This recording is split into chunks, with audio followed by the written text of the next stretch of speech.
اس کے بعد جب شوکت خانہ بنائے تو انہوں نے سب سے زیادہ مدد کی، نمل یونیورسٹی تو انہوں نے مدد کی، ابھی سیلاب کے لیے پیسے اکٹھے کیے تو آدھا پیسہ ادھر سے آیا، آدھا اس لیے نہیں آ سکا کیونکہ سسٹم نہیں تھا ہمارے پاس وہ پیسے ریپیٹریٹ کرنے کا، نہیں تو اس سے بھی زیادہ آنا تھا۔ اور آج سب سے جو ہمارے زمانے میں جو چیز، ایک تو ایکسپورٹس ہم نے بڑھائی، دوسری ریمیٹنسز، ہمارے زمانے میں ریکارڈ ریمیٹنسز آئی ہیں۔ جب ہم 2018 میں آئے تھے تو 19 ارب ڈالر ریمیٹنسز تھی، ہم جب گئے ہیں 3.5 سال کے بعد تو 21 ارب ڈالر کی ریمیٹنسز تھی اور بڑھ رہی تھی۔ تو یہ جو آپ کا اثاثہ، یہ یاد رکھیں، اب کوئی اس ملک کو نہیں نکالے گا اس دلدل میں سے سوائے بیرون ملک پاکستانی۔ یہ اگر ہم نے اس سے نکلنا ہے، یہ جو بھی آپ کو کوئی کہہ رہا ہے نا دنیا کا بہترین اکانومسٹ لے آئیں، وہ مجھے سمجھائے کہ ہمارا جو ڈالر گیپ ہے وہ کیسے پورا ہوگا۔ ہمارا مسئلہ کیا ہے کہ ہم نے کبھی ایکسپورٹس کے اوپر زور ہی نہیں لگایا۔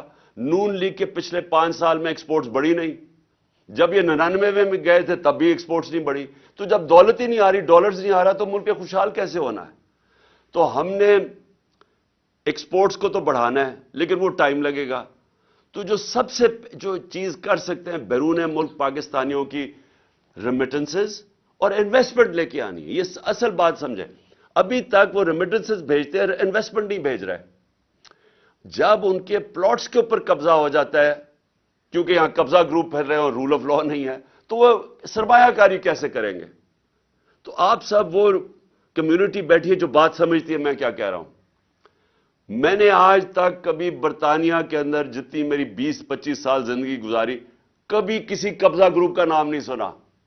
میں نے یورپ میں کبھی قبضہ گروپ نہیں سنے، امریکہ میں کمیونٹی کبھی قبضہ گروپ نہیں ہے۔ یہ مڈل ایسٹ میں آ جائیں، یہاں جو آپ کے ورکرز ہمارے جو وہاں کام کرتے ہیں، کبھی سعودی عربیہ میں سنا ہے قبضہ گروپ ہے، کبھی دبئی میں سنا ہے قبضہ گروپ ہے۔ کیوں جا کے پاکستانی یہاں فیکٹریاں نہیں لگاتے، دبئی میں چلے جاتے ہیں، سعودی عربیہ میں چلے جاتے ہیں، ملیشیا میں فیکٹریاں لگا دیتے ہیں؟ کیوں پاکستانی یہاں سے مر کے نکلتے ہیں باہر، کئی دفعہ فراڈلنٹ ویزے لے کے، لیکن وہاں جا کے خوشحال ہو جاتے ہیں؟ برطانیہ میں، یورپ میں کیوں جاتے ہیں؟ کیونکہ وہاں رول آف لا ہے، وہاں ان کی محنت کو پھل ملتا ہے۔ یہاں کیا ہے کہ سارے چور اوپر آ کے بیٹھ گئے ہیں۔